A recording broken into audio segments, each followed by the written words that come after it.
Hi friends. దువ్వినప్పుడల్లా చేతి నిండా జుట్టు ఊడొస్తుందా? హెయిర్ ఫాల్ తగ్గడం లేదా? హెయిర్ రీగ్రోత్ అవ్వడం లేదా? Dandruff, itching, dull hair, dry hair, rough hair, damage హెయిర్‌ను రిపేర్ చేయాలనుకుంటున్నారా? అయితే నేను చేసిన ఈ హెయిర్ ఆయిల్ ఒక్కసారి ట్రై చేసి చూడండి. హెయిర్ ఫాల్ వితిన్ 3 డేస్‌లో తగ్గుతుంది.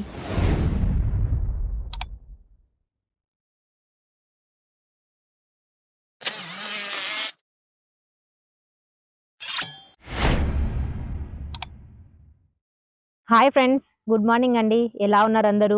మీరందరూ బావుండాలని కోరుకుంటున్నాను friends. So, welcome back to my channel friends, Taj natural care. ఇవాల్టి మన వీడియో వచ్చేసి హెయిర్ ఆయిల్ అండి. సో, మనకు హెయిర్ గ్రోత్ అవ్వదు, హెయిర్ ఫాల్ కంట్రోల్ అవ్వదు అనే వాళ్ళైతే ఈ వీడియో తప్పకుండా చూడండి ఫ్రెండ్స్.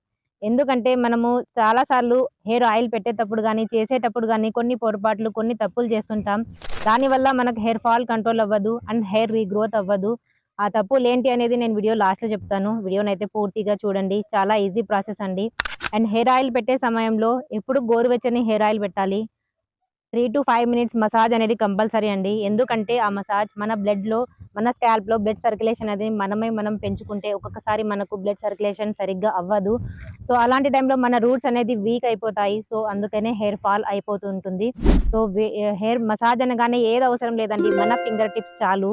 ఇదే మన స్కాల్ప్‌లో హీట్‌ని ప్రొవైడ్ చేస్తాయి.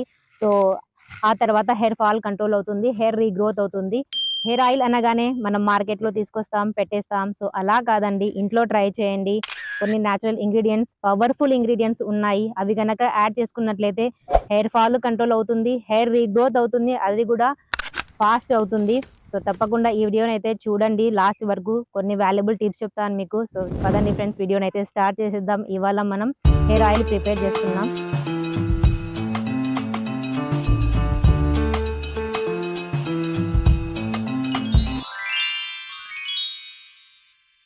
ఇవండి ఇవాల్టి మన హెయిర్ ఆయిల్‌కి కావాల్సిన ఇంగ్రీడియెంట్స్. ఒక్కొక్కటిగా చెప్పేస్తాను, చూసేయండి. ఫస్ట్ వచ్చేసి అలోవెరా అండి. ఇది లోపలుండే మన గుజ్జు తీసుకోవాలి. పైన తోలు ఎటువంటి పరిస్థితుల్లోనూ తీసుకోకండి. అవాయిడ్ చేయండి. ఇదొచ్చేసి రోజ్‌మెరీ అండి. ఫ్రెష్ రోజ్‌మెరీ ప్లాంట్ ఉంది మా ఇంట్లో. ఒకవేళ మీ దగ్గర లేనట్లయితే డ్రై రోజ్‌మెరీ కూడా తీసుకోవచ్చు. ఆన్‌లైన్, ఆఫ్‌లైన్ ఈజీగా దొరుకుతుంది. ఇదొచ్చేసి మందారం ఆకులండి. నేను ఒక 10-15 డేస్‌కి మాత్రమే ఆయిల్ చేస్తున్నాను కాబట్టి క్వాంటిటీ తక్కువగా తీసుకున్నాను. నెక్స్ట్ వచ్చేసి ఈ 3 ఇంగ్రీడియెంట్స్ అండి. మెంతులు, అవిసె గింజలు, కలోంజి, నల్ల జీలకర్ర అంటాం కదా! అది. 3 ingredients dry, 3 ingredients fresh herbs తీసుకున్నానండి. సో, 6 ఇంగ్రీడియెంట్స్ అయితే మనం యాడ్ చేసుకోవాలి. నెక్స్ట్ వచ్చేసి కొబ్బరి నూనె అండి. కోల్డ్ ప్రెస్ కొబ్బరి నూనె. ఇలాంటి కొబ్బరి నూనె ట్రై చేయండి. ఏదో మనం మార్కెట్‌లో దొరికే కొబ్బరి నూనె పెట్టేసుకుంటే మాత్రం చాలా వరకు తగ్గించుకోండి. మనకెంత ఫ్రెష్‌గా, ఎంత హెల్తీగా దొరికితే అంత మంచిది. నెక్స్ట్ వచ్చేసి ఆవాల నూనె. ఒకవేళ మీ దగ్గర ఆవ నూనె లేనట్లయితే నువ్వుల నూనె అయినా యాడ్ చేసుకోవచ్చు. నెక్స్ట్ వచ్చేసి ఆముదం అండి. ఇది కంపల్సరీ యాడ్ చేయండి. హెయిర్ విరుగుతుంది, డ్రై అయిపోయింది, ఎక్కువ చిట్లిపోతున్న హెయిర్స్ అన్నట్లయితే ఆముదం చాలా వరకు డ్యామేజ్ హెయిర్‌ను రిపేర్ చేస్తుంది. మన హెయిర్‌ను హెల్తీగా ఉంచుతుంది. సో, అన్ని ఇంగ్రీడియెంట్స్ యాడ్ చేసేసాను. ఇప్పుడైతే మనం స్టవ్ మీద పెట్టేసి స్టవ్ ఆన్ చేద్దాం. సన్నని మంట పైన ఓపికగా చేసుకుంటే మాత్రం మన ఇంట్లో home made 100% natural hair oil అయితే రెడీ అయిపోతుందండి. ఆయిల్ ప్రిపేర్ చేస్తూ దీని బెనిఫిట్స్ గురించైతే తెలుసుకుందామండి. ఫస్ట్ వచ్చేసి రోజ్‌మెరీ. ఇది హెయిర్ గ్రోత్‌ను ప్రమోట్ చేస్తుంది. హెయిర్ ఫాల్‌ను తగ్గిస్తుంది. మన స్కాల్ప్ బ్లడ్ సర్క్యులేషన్‌ను పెంచుతుంది. డాండ్రఫ్‌ను తగ్గిస్తుంది. నురుగు రావడం ఆగిపోతే మన హెయిర్ ఆయిల్ రెడీ అయిపోయినట్లండి. ఇక్కడైతే మనం స్టవ్ ఆఫ్ చేసేద్దాం. ఇప్పుడు నెక్స్ట్ వచ్చేసి మందారం ఆకులండి. మందారం ఆకు హెయిర్ ఫాల్‌ని తగ్గిస్తుంది. హెయిర్ రీగ్రోత్‌ని చేస్తుంది. జుట్టు ఒత్తుగా, బలంగా పెరగాలంటే మందారం ఆకులు చాలా హెల్ప్ అవుతాయి. సహజంగా ఒక కండిషనర్ లాగా వర్క్ చేస్తుంది. నెక్స్ట్ వచ్చేసి అవిసె గింజలండి. ఇది మన హెయిర్ ఫాల్‌ను తగ్గిస్తుంది. Dry hair, dull hair, rough hair, frizzy హెయిర్‌ను, డ్యామేజ్ హెయిర్‌ను రిపేర్ చేస్తుంది. ఒమెగా 3 ఫ్యాటీ రిచ్ ఉంటాయి. సో, అవిసె గింజలనేది మనం తిన్నా, అప్లై చేసినా చాలా వరకు మనకు మంచి బెనిఫిట్స్ ఉంటాయండి. నెక్స్ట్ వచ్చేసి నల్ల జీలకర్ర, అదే అండి కలోంజి అంటాం కదా! స్కాల్ప్ ఇన్ఫెక్షన్‌ను తగ్గిస్తుంది. డాండ్రఫ్‌ను కంట్రోల్ చేస్తుంది. హెయిర్ చాలా పలుచగా ఉంటాయి కదా! వాళ్ళకైతే థిక్‌గా అవ్వాలంటే కలోంజి చాలా హెల్ప్ అవుతుంది. మెంతులండి. ఇదైతే కింగ్ ఇంగ్రీడియెంట్. ఇది డాండ్రఫ్‌ని కంట్రోల్ చేస్తుంది. హెయిర్ ఫాల్‌ను తగ్గిస్తుంది. Hair regrowth and hair thick అవ్వాలంటే చాలా హెల్ప్ అవుతుంది. నికోటిన్ యాసిడ్ ఉంటుంది. ఐరన్ రిచ్ ఉంటుంది. ఇది కూడా మన హెయిర్‌కైనా మనం తిన్నా కూడా అంతే అమేజింగ్ బెనిఫిట్స్ అనేవి ఉంటాయండి. నెక్స్ట్ వచ్చేసి అలోవెరా. ఇది మన స్కాల్ప్‌ను కూల్‌గా ఉంచుతుంది. డాండ్రఫ్, ఇరిటేషన్, ఇచింగ్, అదే అండి దురద, దద్దుర్లు ఇలాంటివేమన్నా ఉన్నా తగ్గిస్తుంది.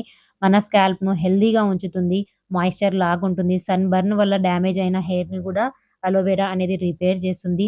ఈ హెయిర్ ఆయిల్ అనేది మీరు ఎప్పుడు హెయిర్ వాష్ చేసిన తర్వాత లేదా మీరు హెయిర్ వాష్ చేసే ముందర ఎప్పుడైనా మీకు హెయిర్ ఆయిల్ పెట్టే అలవాటు ఉన్నట్లయితే ఈ హెయిర్ ఆయిల్ అప్లై చేసి ఇలాంటి మసాజ్ అనేది కంపల్సరీ అండి. ఇలాంటి ఒక సిలికాన్ మసాజర్ అయితే నా దగ్గర ఉంది. ఒకవేళ మీరు కొనాలనుకుంటే సిలికాన్ కొనండి. ప్లాస్టిక్ వస్తుంది. అది మాత్రం అస్సలు తీసుకోకండి. అవాయిడ్ చేయండి. సిలికాన్ అయితే మెత్తగా ఉంటుంది. మన స్కాల్ప్ బ్లడ్ సర్క్యులేషన్ కూడా పెరుగుతుంది. లేదండి ఏం అవసరం లేదంటే మన ఫింగర్ టిప్స్ చాలండి. చాలా ఈజీగా చాలా ఆహ్, మెత్తగా మసాజ్ చేయొచ్చు మనం. మసాజ్ అనేది కంపల్సరీ అండి. బ్లడ్ సర్క్యులేషన్ ఎప్పుడైతే మన స్కాల్ప్ అవుతుందో హెయిర్ ఫాల్ గూడా తగ్గుతుంది. హెయిర్ రీగ్రోత్ గూడా అవుతుంది. ఇలా హెయిర్ ఆయిల్ మొత్తం అప్లై చేసిన తర్వాత వెడల్పాటి దువ్వెనతో చిక్కు మొత్తం తీసేసి టైట్‌గా జడ వేసి ఓవర్‌నైట్ మీరు అలాగే వదిలినట్లయితే మంచిగా హెల్తీగా హెయిర్ గ్రోత్ అవుతుంది. అండ్ చిక్కు కూడా మనం తీసేటప్పుడు వెంట్రుకలనేది విరిగిపోకుండా తీసుకున్నట్లయితే పెరిగిన జుట్టు పెరిగేలా అలాగే లెంగ్త్‌గా పెరుగుతుందండి. ఎప్పుడైతే విరిగిపోతుందో ఆ హెయిర్ మరలా పెరగాలంటే చాలా టైం అవుతుంది. సో, మనం తీసుకునే జాగ్రత్తల వల్లే మన హెయిర్ గ్రోత్ చాలా హెల్తీగా అవుతుంది. సో, ట్రై చేయండి. సో, చూసారు కదండీ! హెయిర్ ఆయిల్ చేయడం ఎలాగా? హెయిర్ ఎలా ఆయిల్ ఎలా పెట్టాలి? అండ్ ఎలా మసాజ్ చేయాలనేది ఈ టిప్స్‌ని గనక ఫాలో అయితే హెయిర్ ఫాల్ కంట్రోల్ అవుతుంది. అండ్ హెయిర్ రీగ్రోత్ గూడా అవుతుందండి. సో, మనం ఎప్పుడూ నిరాశతోనే ట్రై చేస్తాం. సో, అన్నీ ట్రై చేసాం గదా! ఇదొక ట్రై చేసి చూద్దాం అని కాదు. అన్నీ చేసాం. ఇది ఒక డిఫరెంట్ రెమెడీ. ఇది ఒక డిఫరెంట్ అనేది ఒక ట్రై చేయండి. ట్రై చేయడంలో అయితే ఏం తప్పు లేదు. రిజల్ట్స్ తప్పకుండా దొరుకుతాయి. అండ్ స్టార్టింగ్‌లో నేను చెప్పాను గదండీ! కొన్ని పొరపాట్లు అండ్ మనం కొన్ని నెగ్లెక్ట్ చేస్తుంటామని. పొరపాటు వచ్చేసి వేడి నీళ్ళండి ఎక్కువ యూజ్ చేస్తాం మనము. చలికాలమైనా కొద్దిమందికి అలవాటుంటుంది. హాట్ వాటర్ యూజ్ చేయడం. అదుంటే గనక తగ్గించుకోండి. డైరెక్ట్ షాంపూ మనం తల మీద వేస్తాం ఇక్కడ నడినెత్తిన. సో, అది గూడా అవాయిడ్ చేయండి. బట్టతల వచ్చే ఛాన్సెస్ ఉంటాయి. ఎంతసేపైనా మీరు నీళ్ళలో డైల్యూట్ చేయండి షాంపూ. లేదంటే టీ ఆకు నీళ్ళలో గానీ, మెంతి నీళ్ళలో గానీ, రైస్ వాటర్‌లో గానీ ఇలా రకరకాలుగా ట్రై చేస్తే మాత్రం హెయిర్ గ్రోత్ అనేది తప్పనిసరిగా అవుతుంది. కంపల్సరీగా అవుతుంది. అండ్ నెక్స్ట్ వచ్చేసి డైట్ అండి. కొద్దిగా రెగ్యులర్‌గా మీరు డైట్ ఫాలో అవ్వండి. అవిసె గింజలట, నువ్వులు ఇలాంటివన్నీ డైలీ ఒక టేబుల్ స్పూన్ గానీ, ఒక హాఫ్ టేబుల్ స్పూన్ గానీ మీరు రెగ్యులర్‌గా తిన్నట్లయితే మీకు హెయిరే కాదండి అదర్ హెల్త్ బెనిఫిట్స్ గూడా ఉంటాయి. సో, తప్పకుండా డైట్‌ని గూడా ఫాలో అవ్వండి. లేదండి చెప్పండి ఒక ప్రాపర్ డైట్ ఏదైనా ఉంటే అంటే కామెంట్ చేయండి. తప్పకుండా షేర్ జేస్తాను. సో, పదండి ఫ్రెండ్స్ ఉంటాను. వీటన్నిటిని ఫాలో అవుతూ మీ హెయిర్ గ్రోత్ చేసుకుంటూ హెయిర్ ఫాల్‌ని కంట్రోల్ చేస్తూ నా ఛానల్‌ని గూడా ఫాలో చేయండి.